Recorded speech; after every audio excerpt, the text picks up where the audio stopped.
Amusements, annoyances, and disappointments. Why Women Aren't Funny. Vanity Fair, January 2007.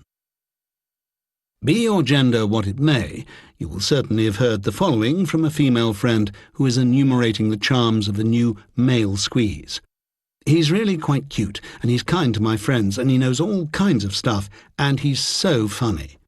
If you yourself are a guy, and you know the man in question, you will often have said to yourself, "Funny? He wouldn't know a joke if it came served on a bed of lettuce with sauce béarnaise." However, there is something that you absolutely never hear from a male friend who's hymning his latest female love interest.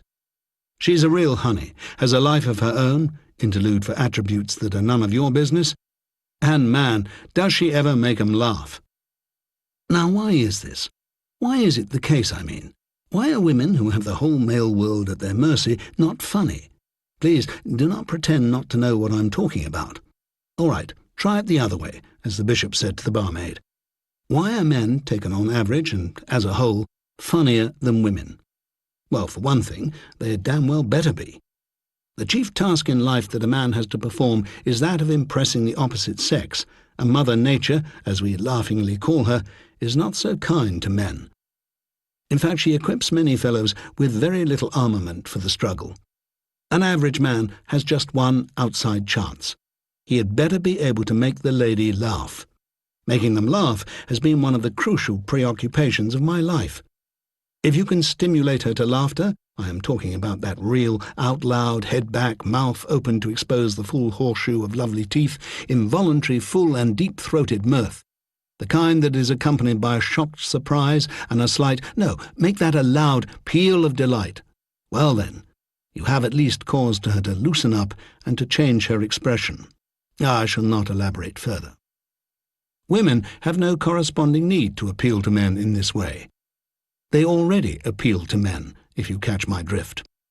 Indeed, we now have all the joy of a scientific study which illuminates the difference.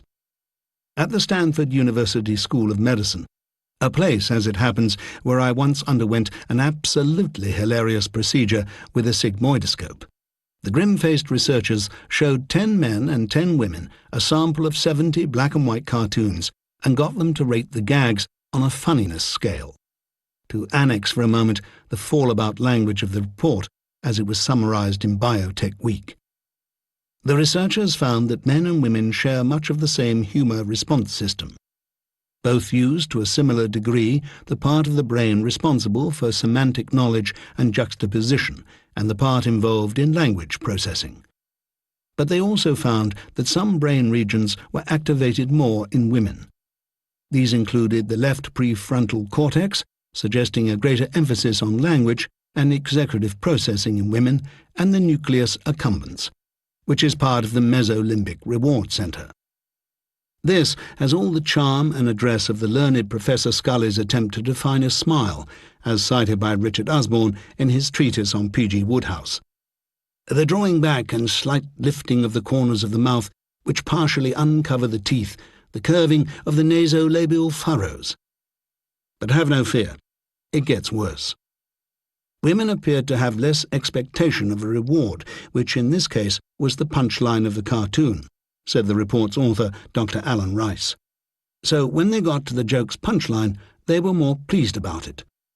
The report also found that women were quicker at identifying material they considered unfunny, slower to get it, more pleased when they do, and swift to locate the unfunny. For this we need the Stanford University School of Medicine. And remember, this is women when confronted with humour. Is it any wonder that they're backward in generating it? This is not to say that women are humourless or cannot make great wits and comedians. And if they did not operate on the humour wavelength, there would be scant point in half killing oneself in the attempt to make them writhe and scream uproariously. Wit, after all, is the unfailing symptom of intelligence. Men will laugh at almost anything, often precisely because it is, or they are, extremely stupid. Women aren't like that, and the wits and comics among them are formidable beyond compare. Dorothy Parker, Nora Ephron, Fran Lebowitz, Ellen DeGeneres. Though ask yourself, was Dorothy Parker ever really funny? Greatly daring, or so I thought, I resolved to call up Miss Leibowitz and Miss Ephron to try out my theories.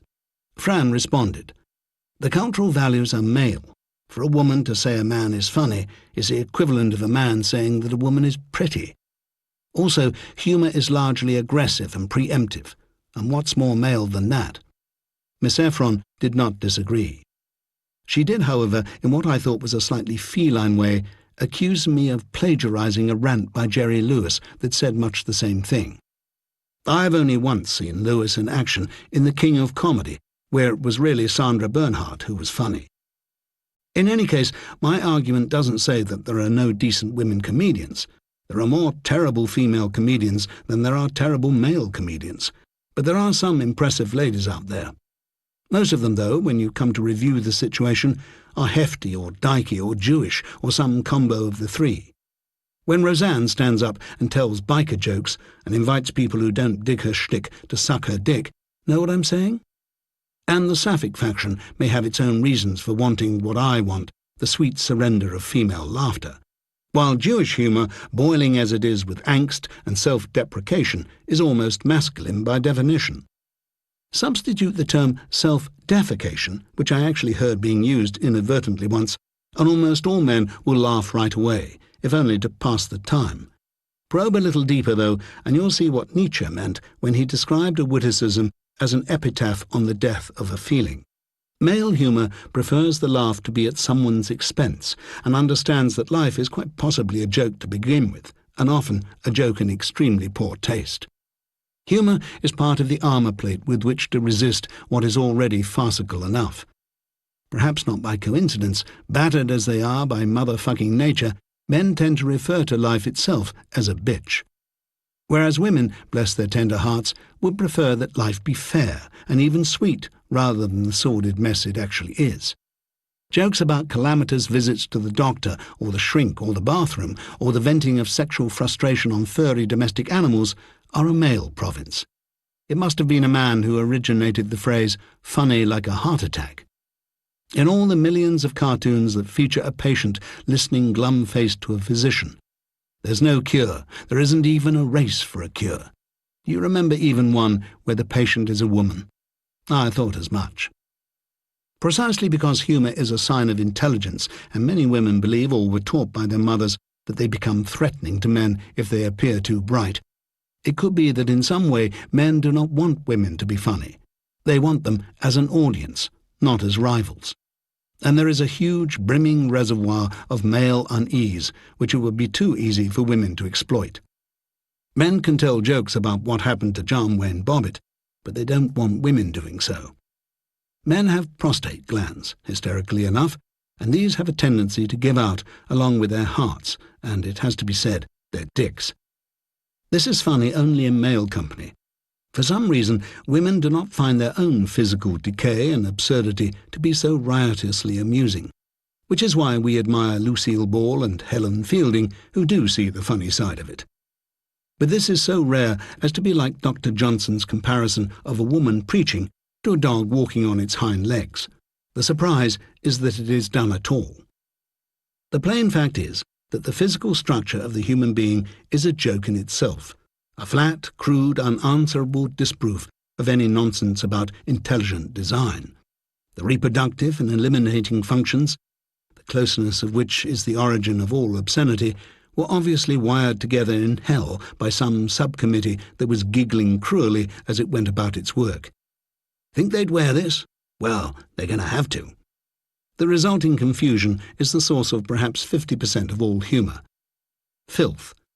That's what the customers want, as we occasional stand-up performers all know. Filth and plenty of it. Filth in lavish, heaping quantities. And there's another principle that helps exclude the fair sex. Men obviously like gross stuff, says Fran Lebowitz. Why? Because it's childish. Keep your eye on that last word. Women's appetite for talk about that fine product known as depends is limited. So is their relish for gags about premature ejaculation. Premature for whom, as a friend of mine indignantly demands to know. But child is the